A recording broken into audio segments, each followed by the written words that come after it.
I'm here with Detective Wallace. I still call him I still get a little nervous with him.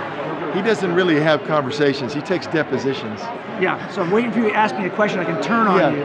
What do you mean by that? What do you mean by that? You know, when I first met with the screenwriters about talking about a courtroom movie, a drama that presented evidence for Jesus and the Gospels, this man's face came up in my mind, and I told the screenwriters, "You've got to meet Jim Wallace." So I brought them to San Diego. Jim was already there. Yeah, it was awesome. We had this little serendipitous moment. 2 hours talking to my room about evidence for God, so it was awesome. So when he left, the screenwriters looked at me and said, "He's just perfect." So, and then when we did the filming, they were calling him, by the time he went from perfect to a rock star.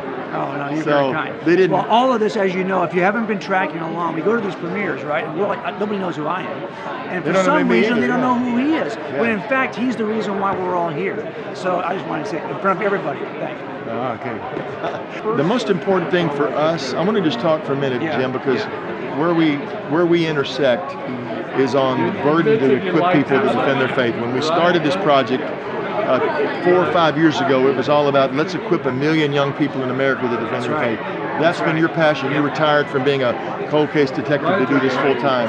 What do you think is going to happen as people see this movie? What will be the practical impact of this movie in your mind? Well, and you know that we do documentaries presenting the case and the evidence for Jesus, the evidence for Christianity, and to be honest, they're great, but this kind of movie reaches a much larger audience, as you know.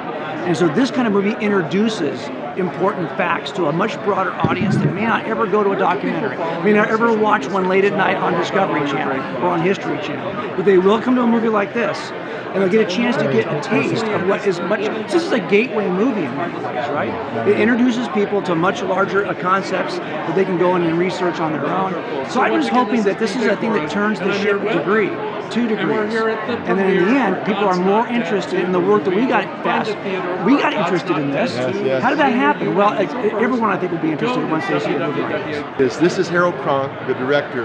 The artiste. Hey everyone, BJ Torres here. Let me just say this, is that when I was talking about how when I first told Chuck and Carrie about him and introduced them, they came down and met in San Diego and they loved him.